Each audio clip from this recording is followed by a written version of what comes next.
அனைவருக்கும் வணக்கம். நாம இப்போ பாக்கியலட்சுமி சீரியலில் என்னெல்லாம் சுவாரஸ்யமான விஷயங்கள் நடக்குதுன்னு பார்க்கலாம் வாங்க. இனியா வீட்டில் உட்காந்து ரொம்ப ஃபீல் பண்ணிட்டு இருக்காங்க. நம்மளால அம்மாவுக்கு அண்ணனுங்களுக்கெல்லாம் தேவையில்லாத பிரச்சனை வந்துட்டே இருக்கு.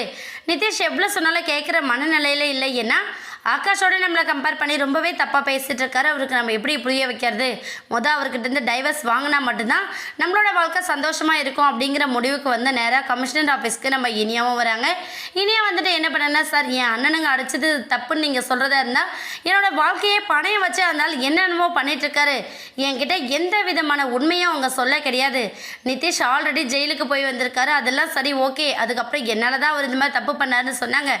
சரி, திருந்திடுவார் அப்படின்னு சொல்லிட்டு நானும் பொறுத்து பார்த்தா அவர் அப்பப்போ தப்பு பண்ணிவிட்டு திரும்பவும் ஜெயிலுக்கு போயிருக்காருன்னா அவரோட எப்படி என்னால் சேர்ந்து வாழ முடியும்? என்னால் முடியாது. எனக்கு டைவர்ஸ் வேணும் சார். நான் டைவர்ஸ்க்கு அப்ளை பண்ணியிருக்கேன். அதனால இவங்க தேவையில்லாத பிரச்சனை பண்ணிகிட்டு இருக்காங்க.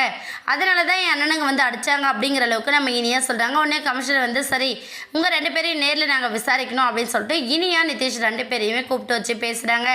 பேசும்போது நம்ம இனியா வந்து அவங்க தரப்பு நியாயம் என்ன அப்படிங்கிறத எடுத்து சொல்கிறாங்க. ஆனால் நிதிஷ் என்ன பண்ணுறான்னு பார்த்தீங்கன்னா, இனியா சொல்கிறது எதுவுமே மறுக்கவும் முடியாமல் அக்செப்ட் பண்ணிக்கவும் முடியாத ஒரு கண்டிஷனில் நின்றுட்டுருக்காங்க. இன்னொரு பக்கம் சந்திரிகா சுதாகர் 2 பேரும் சரி இவங்க கேட்குறாங்கன்னு அவசரப்பட்டு நம்ம டைவர்ஸ்லாம் கொடுக்க வேணாம், கொஞ்சம் டைம் எடுத்துக்கிட்டோம். ஏன்னா அவங்க பாதிக்கப்பட்டவங்க கொஞ்சமாச்சும் யோசிக்க தானே செய்வாங்க. இதுக்கப்புறம் என் பையன் நிதிஷ் வந்து எந்த தப்பு பண்ண மாட்டான், இனி அவன் சந்தோஷமாக வச்சு பார்த்துப்பான் அப்படிங்கிற நம்பிக்கையை நாங்கள் அவங்களுக்கு சொல்கிறோம். அவங்க அதனால் மனசு மாதிரி திருந்தி வந்தாங்க அப்படின்னா இனியா நிதிஷோட வாழ்க்கை ரொம்ப சிறப்பாக இருக்கும். இல்லைன்னா 2 பேரும் சின்ன பசங்க, 2 பேரோட வாழ்க்கையை இப்போவே கேள்விக்குறியாயிடும் அப்படிங்கிற அளவுக்கு ரொம்பவே நம்ம இனியாவை பிரெயின் வாஷ் பண்ணுறாங்க.